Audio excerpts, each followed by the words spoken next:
have been covering the reaction to the latest O.J. Simpson civil trial verdict, the punitive damages, the big punitive damages. But there is another big story here in Los Angeles, and this is always a terrific day. This is the day of the Oscar nominations.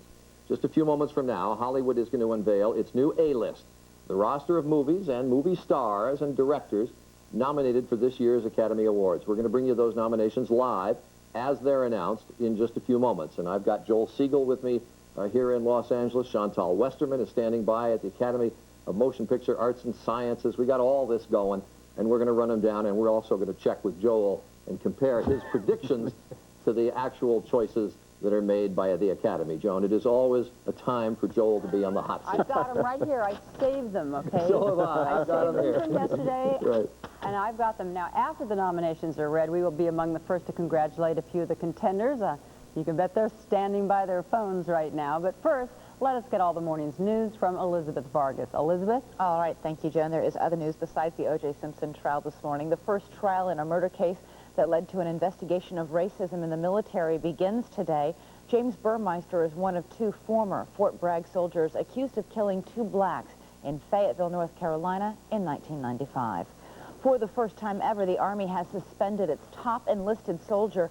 Sergeant Major of the Army, Gene McKinney, will remain off the job while the Army investigates at least 2 allegations of sexual misconduct against him. We have details now from ABC's John McWethy. Among the factors that may have contributed to the Army's decision to suspend Gene McKinney were new allegations by at least one other female in uniform. Sources say over the weekend, Army investigators talked to a woman in the Navy who claimed McKinney had sexually harassed her at one point last year. Officials say they are taking the new allegations very seriously. McKinney denies any improper sexual conduct. Army Chief of Staff Dennis Reimer said suspending McKinney after a weekend of growing political pressure from Capitol Hill was still a very tough call. It was a damn difficult decision, probably one of the most difficult decisions I've ever had to make. McKinney's original accuser was Brenda Hoster, who said she retired from the Army after 22 years because the Army, specifically Colonel Robert Gaylord, refused to help her after she described the alleged sexual advances by McKinney. I talked with Colonel Gaylord because he was a leader in my public affairs chain of command, and I went to him expecting help. But sources tell ABC News that in Gaylord's sworn statement to investigators, he claims Hoster would not allow him to take her allegations to a higher authority, insisting that their conversation was confidential and that he must respect that. Army officials say 1 week into this latest sexual harassment investigation, and they still do not know who is telling the truth. John McWethy, ABC News, the Pentagon. Teachers in the country's second-largest school district will not be getting a crash course in Ebonics. The Los Angeles School Board has voted not to recognize Ebonics or Black English as a distinct language.